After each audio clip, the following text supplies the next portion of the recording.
fejn u terremoti għal se jagħmel Joseph Muscat. Aħna tal-ILD maħniex bigotti u ipokriti, imma l-partiti l-oħra biex ma jitilfux il-voti jagħmlu xow billi jqogħdu quddiem fil-knejjes u l-bus u l-kurċifissi. L-aqwa li jarawhom bħala xi qaddisin. Din hija l-ipokrizija ta' pajjiżna u aħna rridu nbidlu dan kollu.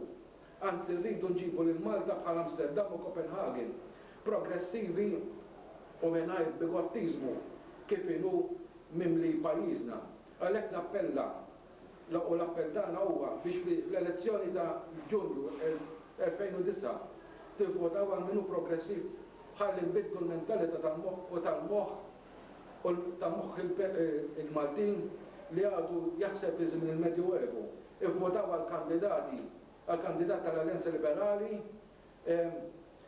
insemmu wkoll li dil-ġimgħa stess l-LDR, il-Partiti Liberali, qegħdin jiltaqgħu ġo Stokkolma, qegħdin nippreparaw il-manifest elettorali tal-elezzjoni tal-Parlament Ewropew tas-sena d-dieħla u li malli jkollna l-kopja tiegħu aħna nagħmluh bil-Malti u nqasmuh ukoll ma' Malta.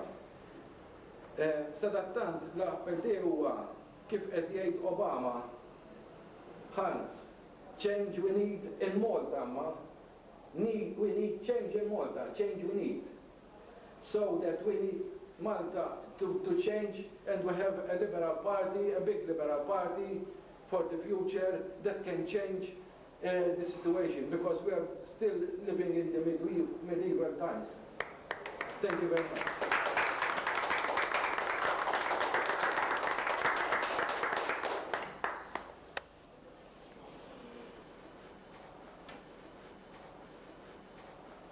I thank John Zamit for his speech. Nirringrazzja lil John Zamit għal diskors li għadu kif waslilna. Nistieden issa lil Hans Jorgen Gotcha. I invite Hans Jorgen Gotcha, who is our consultant, so he will be speaking both in the capacity of a member of the Venstre Danish Party as well as our consultant. He's also a special guest, obviously, and in the future we might also have other guests, like we've got some posters on the wall that of the members of the Venstre Party, and we hope to have them in the near future as special guests, and also, they will also be delivering speeches to the Maltese public. So I invite Hans Gotcha to deliver his speech. Thank you.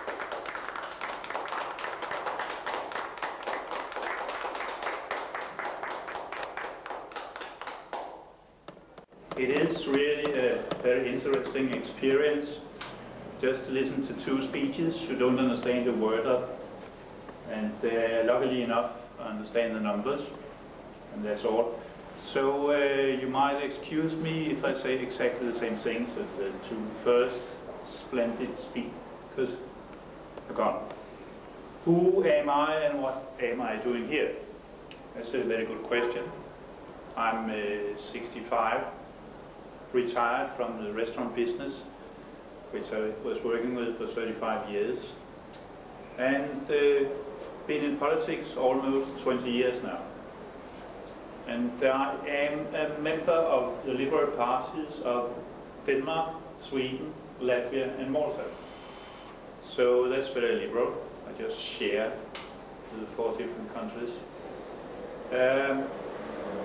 After I retired myself last year, I stopped sitting in the local council in Denmark for Venstre, the Liberal Party.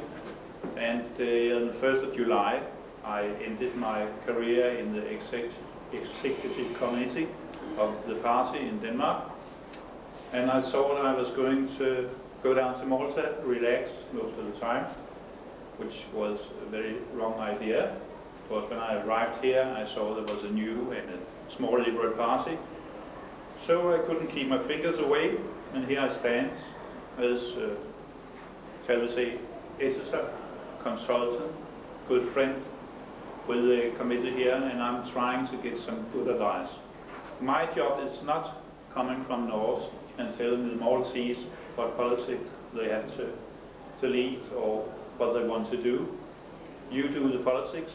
I just advise about the communication and the media with this excluded crowd we see today.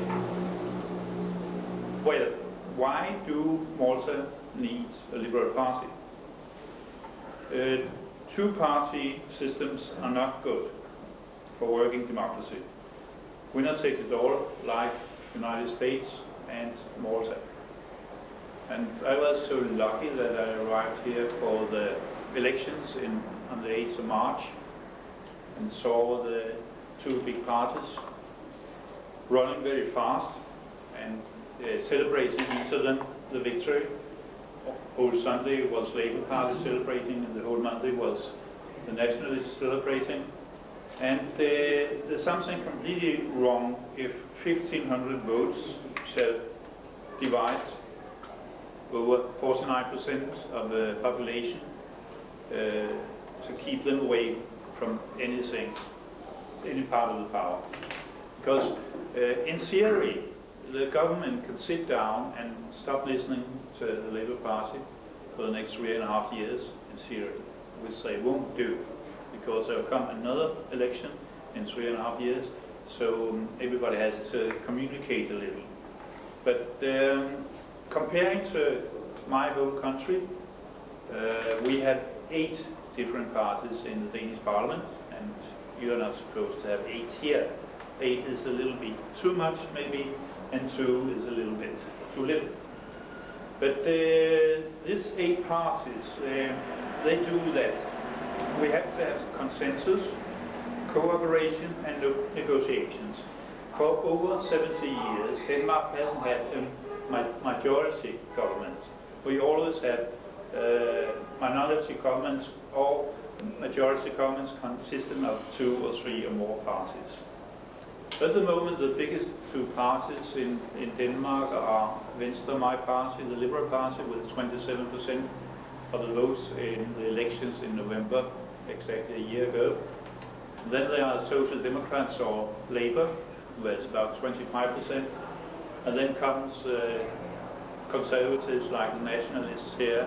And then we have some Socialist People's Party and some right-wing party and the Unity Party to the left, which consists of old communists and special kind of green socialists. I know there's a Green Party here in Malta, so why not the Liberal Party as well? There will do. What is it to be liberal? Liberal is live and let live, and the state is only supposed to give certain rules according to the present situation in the country. We can compare Malta and Denmark as a smaller part of the European Union, but up north we have 5.5 million people, and here in Malta there are 400,000.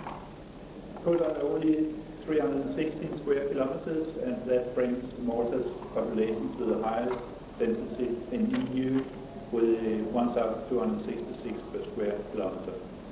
And that brings another problem in the open, that is the problem with Frontex, the program, the EU program that's supposed to run, and where everybody is using solidarity to defend our borders and fight the illegal immigration, which is not working at all.